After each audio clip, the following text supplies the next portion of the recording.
अस्सलाम वालेकुम नाज़रीन, आज हमारा दूसरा एपिसोड है और इस एपिसोड के अंदर हम नवाजुल हुदा साहब से जो सवाल करने के लिए जा रहे हैं वो है, क्या हम ग़ुलाम हैं। एक अवामी राय बनी हुई है जिसके अंदर लोग अक्सर ये कहते हुए नज़र आते हैं, क्या हम ग़ुलाम हैं।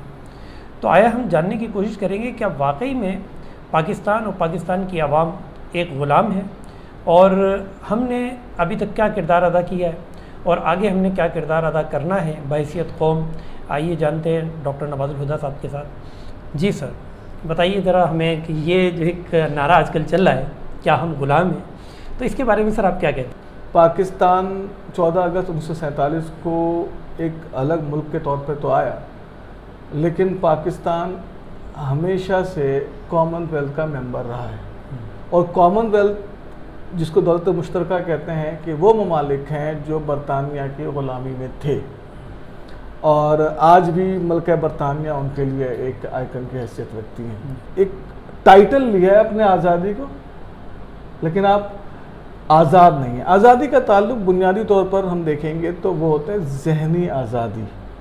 ज़हनी आज़ादी से मुराद ये है कि ऐसी सोच जिसमें राइट और रॉन्ग का फ़र्क किया जाए और किसी एक मौके पे भले आप राइट पे खड़े हो जाएं या रॉन्ग पे खड़े हो जाएं, ये आपकी आज़ादी है, ठीक है। लेकिन अगर आप किसी एक मौके पे होने के बजाय कभी कहीं जाएं कभी कहीं जाएं, तो इसका मतलब आप जहनी तौर पर ग़ुलाम है। ग़ुलाम वो होता है जो अपने मफादात को देखता है कि उसे वो अय्याशा जो उसको पसंद है वो चाहिए, वो भले किसी सूरत में जिसे मिले उसे अवेल करने की कोशिश करता है। तो जिसके पाँव में बेड़ियाँ हों, तो अगर आप करेंगे तो वो शख्स है जो सही मायनों में ग़ुलामी से दूर भागता है। एक सिंबल है कि जिसके पाँव में बेड़ियाँ हों वो आज़ाद है, क्योंकि वो ग़ुलामी से दूर भागते हैं, उसे कैद करके रखा गया है। और जो जहनी तौर पर ग़ुलाम हो जाए उसको कैद करने के लिए सिर्फ ये है कि उसको उसके मफादात में इतना उलझा दिया जाए कि वो अपने मफादात से निकल के बाहर सोचे ना, उसके शऊर को कैद कर दिया जाए, तो वो जहनी ग़ुलाम है। तो अगर हम इस हवाले से देखें तो रियासती तौर पर पाकिस्तान के कॉमनवेल्थ मेंबर का हिस्सा होने से ये इस बात का सबूत है कि आज तक आप बरतानवी हुकूमती निज़ाम से अपना रिश्ता डिस्कनेक्ट नहीं कर सके और आप कानून भी उनके ही चला रहे हैं, ठीक है जी।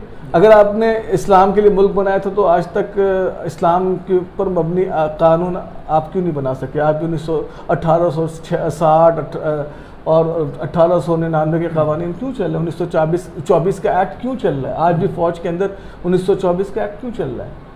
बरतानवी निज़ाम के नुमाइंदा हैं जो बतौर हाकिम ये ब्यूरोक्रेसी आपके ऊपर मुसल्लत हैं और वो आपको लेके चल रहे हैं और आप जहनी तौर पर अपने मफादात की रोशनी में उन्हें हर हालत में कबूल करते हैं, तो आप हकीकी मायनों में ग़ुलाम ही हैं, आज़ाद आप हुए।